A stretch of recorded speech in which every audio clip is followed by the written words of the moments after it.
गरीब आदमी का एसी वाला पंखा। एक समय की बात है। एक गरीब आदमी राम नामक व्यक्ति था। वह एक छोटे से गांव में रहता था। वह कठिन मेहनती था, लेकिन उसे अपने परिवार को सहारा देने के लिए काफी पैसे कमाने में कठिनाई होती थी। एक दिन गर्मी की तापमान बेहद ज्यादा बढ़ गई और राम का परिवार पीड़ित हो रहा था। उसके पास एक एयर कंडीशन खरीदने के लिए पर्याप्त पैसा नहीं था। इसलिए उसने फैसला किया कि वह अपना खुद का बना ले। राम बाजार गया और कुछ बर्फ, एक पंखा और एक कपड़ा खरीदा। फिर वह घर चला गया और अपनी आविष्कार स्थापित की। उसने पंखे के सामने बर्फ रखी। उसने पंखे और बर्फ पर कपड़ा ढलाई। पंखा बर्फ से ठंडी हवा उड़ाता था और कपड़ा एक शीतल, ताजगी भरी हवा बनाती थी। राम के परिवार को उसकी आविष्कार से बहुत खुशी हुई। उन्हें अंततः गर्मी के दिनों में शीतल और सुखद रहने की क्षमता मिली। राम अपने आप पर गर्व महसूस कर रहा था कि उसने अपनी समस्या का समाधान निकालने की क्षमता दिखाई। उसे यह महसूस हुआ कि यदि वह गरीब है तो उसे अपने जीवन को बेहतर बनाने के तरीके ढूंढने की क्षमता अवश्य है। राम की आविष्कार को गरीब आदमी का एसी वाला पंखा के नाम से पहचान मिली। यह एक सरल आविष्कार था, लेकिन यह राम और उसके परिवार के जीवन में बड़ा अंतर कर दिया। यह भी दिखाया कि यदि आप गरीब हो तो आप फिर भी संसाधनशील हो सकते हैं और अपने जीवन को सुधारने के तरीके ढूंढ सकते हैं। एक दिन शहर से एक धनी व्यक्ति राम के गांव आया। वे राम की आविष्कार पर प्रभावित हो गया और उसने राम से पूछा कि क्या वह उसे बेच सकता है। राम पहले झिझक था, लेकिन अंततः सहमत हो गया। धनी व्यक्ति ने राम को अपनी आविष्कार के लिए एक बड़ी राशि दी और राम ने इस पैसे का उपयोग अपने परिवार के जीवन को सुधारने के लिए किया। राम की कहानी हम सभी के लिए प्रेरणादायक है। यह दिखाती है कि हम चुनौतियों का सामना करते हैं तो हम मेहनत करके और रचनात्मक बनकर उन्हें पार कर सकते हैं। राम की आविष्कार सरल है, लेकिन यह कई लोगों के जीवन में बड़ा अंतर लाने की क्षमता रखती है। हम सभी राम की कहानी से सीख सकते हैं और प्रेरित हो सकते हैं कि हम अपनी रचनात्मकता का उपयोग करके उन समस्याओं का समाधान करें जो हमारे सामने आते हैं।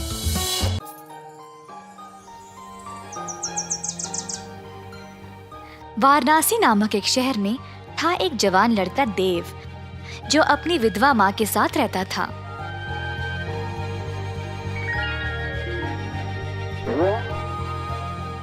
उनकी थी 1 एकड़ की जमीन, जिसमें वह काम करके अपनी रोजी रोटी कमाते थे। एक दिन अचानक से आए 2 सैनिक और देव को बिना उसकी कोई गलती कैद खाने ले गए।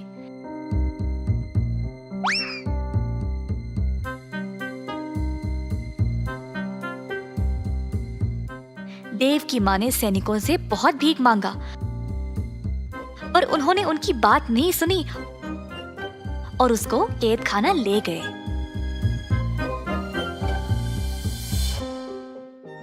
देव की माँ अब बेसहारा बन गई, क्योंकि उसका ख्याल रखने वाला और कोई नहीं था।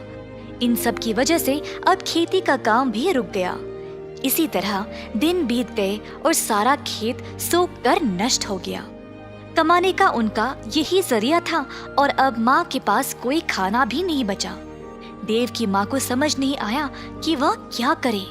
वह अपने बेटे से बात करना चाहती थी, शायद वो उसको बताए कि वह क्या करे। देव की माँ गई एक गुरुजी के पास एक पत्र लिखने में उनकी मदद मांगने। गुरुजी, मेरे बेटे को बंदी बनाया गया है बिना उसकी कोई गलती के। अब मेरा ख्याल रखने के लिए कोई नहीं रहा। कृपया आप देव के लिए मेरी तरफ से एक पत्र लिख दें। देव की माँ, आप जैसा चाहे मैं वैसा ही करूँगा। आप हौसला रखिए, सब ठीक हो जाएगा। गुरु ने पत्र लिखा।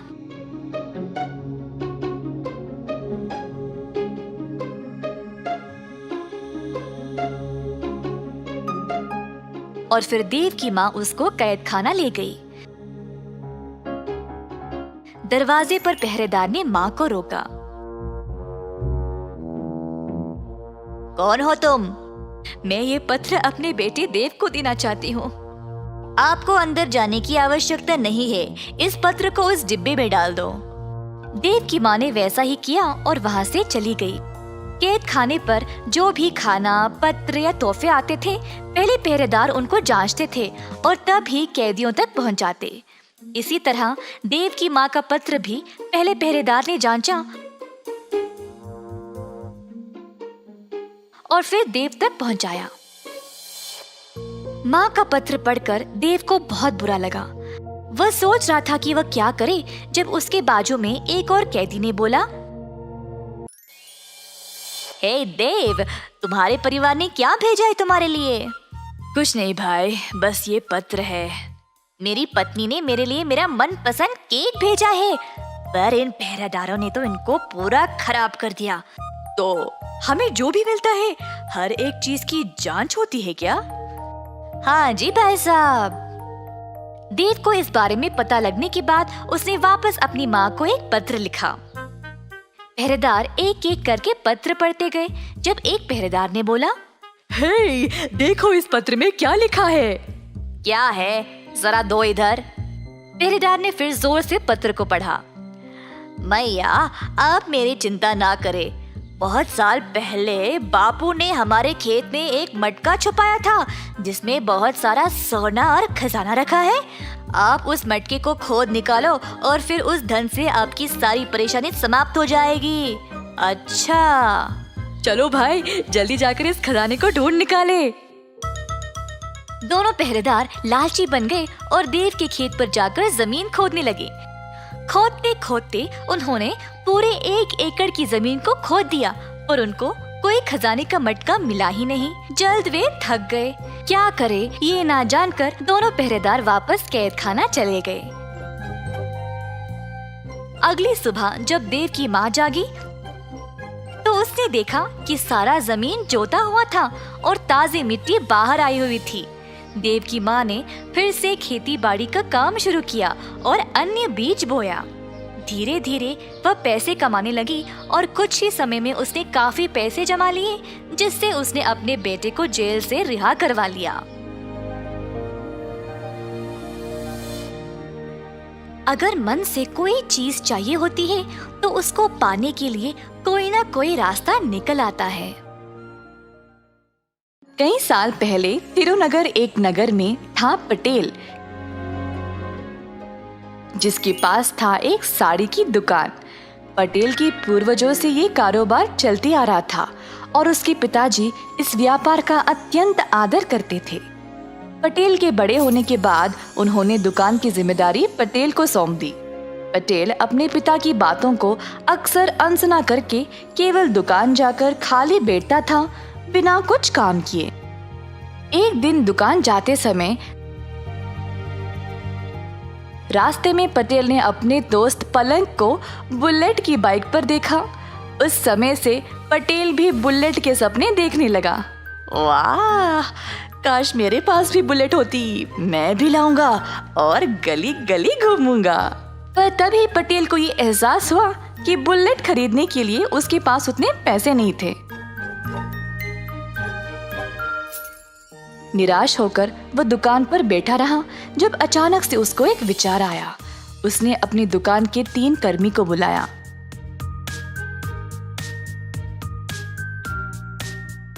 अरे जरा बताओ, हमारे पास पूरे कितने साड़ियाँ हैं? साहब जी, हमारे पास शायद लगभग 50 साड़ियाँ होगी।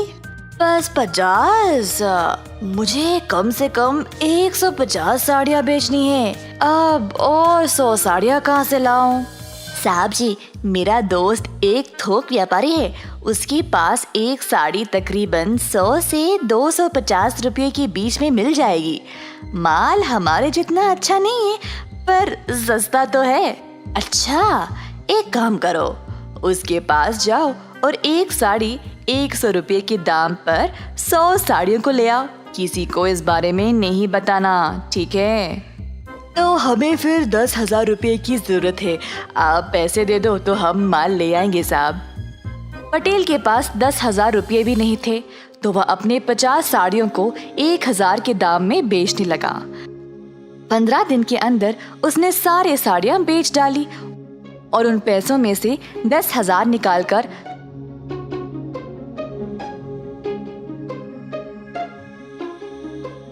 100 और साड़ियां खरीद ले आया। पटेल ने अपनी दुकान को ऐसे सजाया जिससे लोग आकर्षित होकर उसके दुकान पर आने लगे।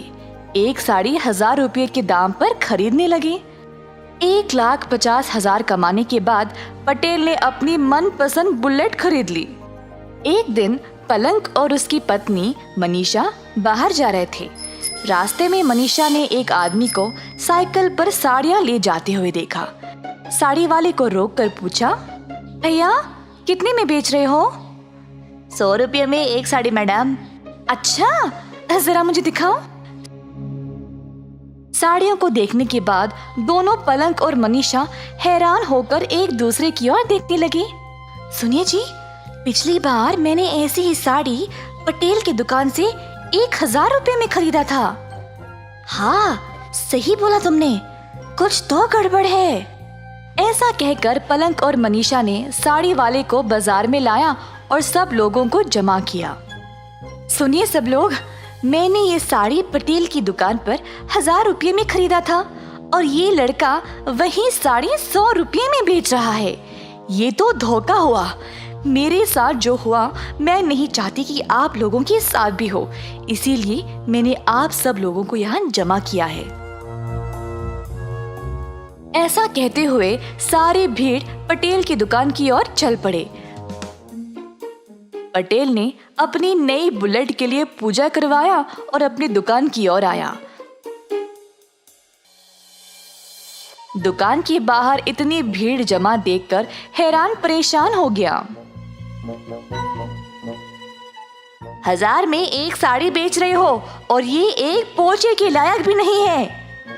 तुमने 100 रुपयों की साड़ी को खरीदा और हम सबको 1,000 में बेच रहे हो। क्या ये ठीक है पटेल? सारी भीड़ पटेल के ऊपर टूट पड़ी और धमकी देने लगी कि अगर वो उनके पैसे वापस नहीं करेगा तो उसको शहर से बाहर निकाल दिया जाएगा। जब पटेल के पिताजी को ये खबर पहुंची तो वह तुरंत दुकान पर आ गए। सुनिए भाइयों और बहनों, सुनिए, कृपया आप सब लोग क्षमा कर दे। आप सबको हमारी दुकान के बारे में कई सालों से पता है ना। जो मेरे बेटे ने किया वो बहुत गलत है। मैं आप सबको पैसे वापस लौटा दूंगा, क्षमा करें। ऐसा कहते हुए पटेल के पिता ने सबको एक एक करके पैसे लौटा दिए। सबसे छोटे बेटे हो, इसीलिए इतना लाड़ और प्यार से पाला है तुमको।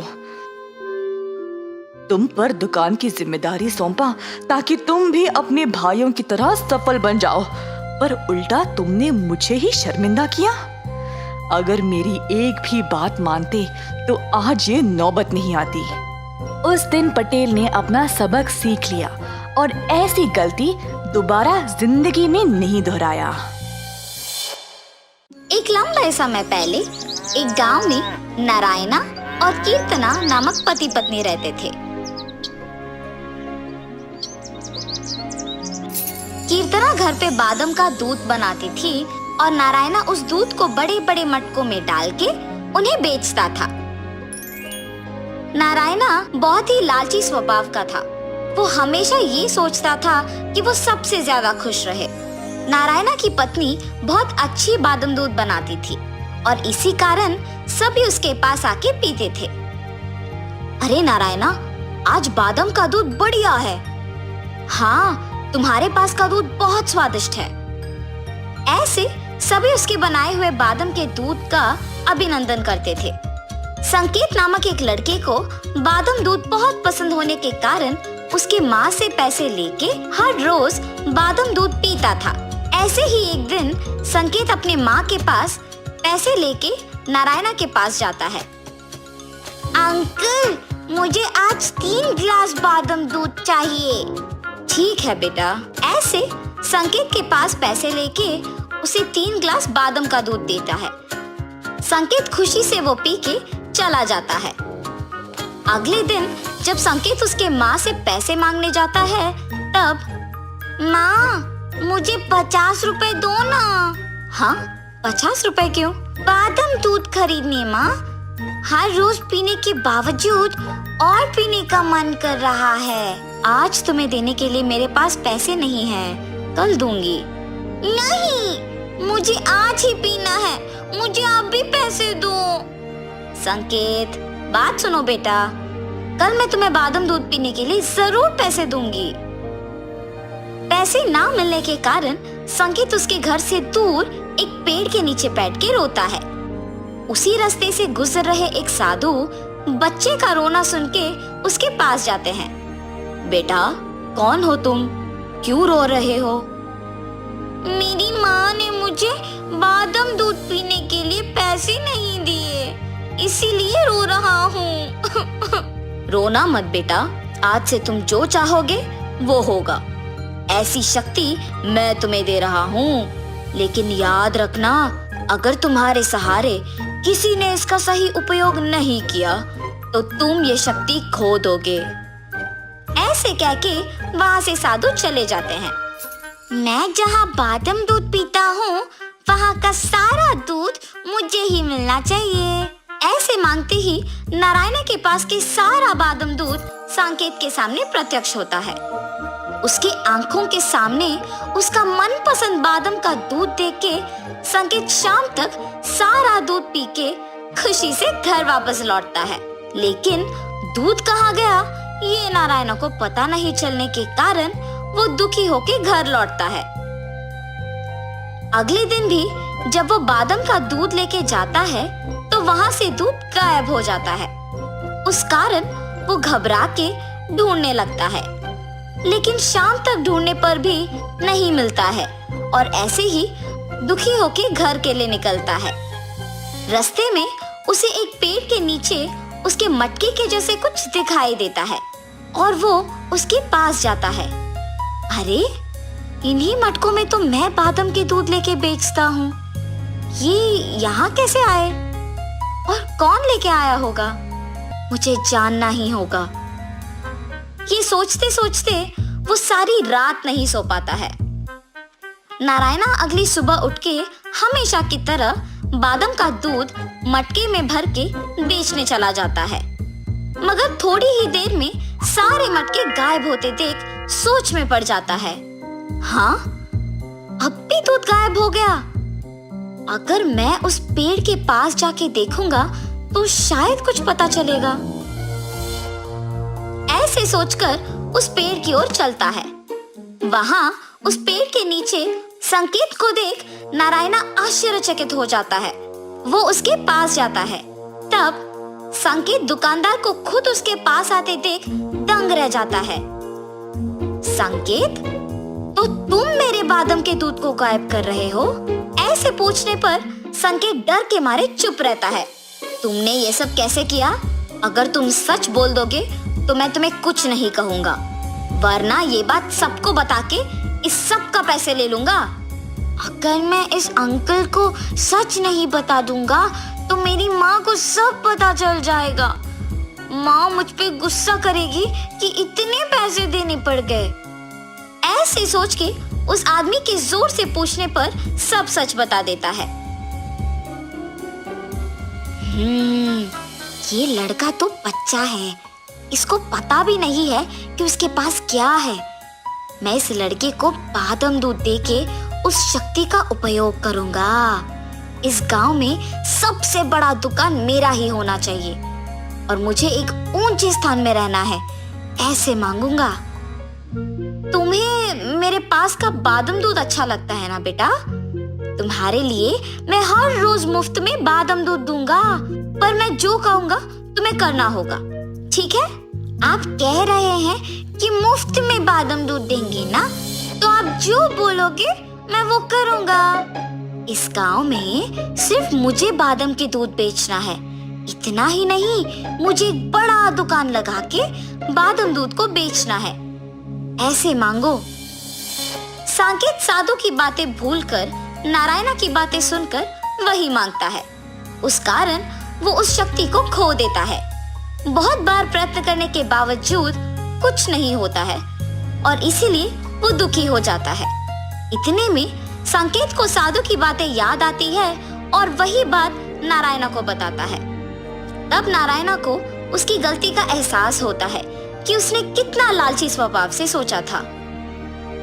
मेरे स्वार्थ और लालच की वजह से ही इस लड़की की शक्ति का सही उपयोग नहीं कर पाया। अब से मैं सभी की भलाई की प्रार्थना करूंगा। ऐसे फैसला करता है। संकेत, तुम्हारे मर्जी के अनुसार ही हर रोज मैं तुम्हें बादाम दूध दूंगा। यहाँ जो हुआ वो किसी को मत बताओ, ठीक है बेटा? जी अंकल। तब से नारायणा उसका स्वार्थी और लालची स्वभाव छोड़ के सबकी सहायता करते हुए संकेत को दिए वचन के अनुसार हर रोज बादाम का दूध देते हुए उन्हें बेच के पैसे कमा के खुशी से जीता है।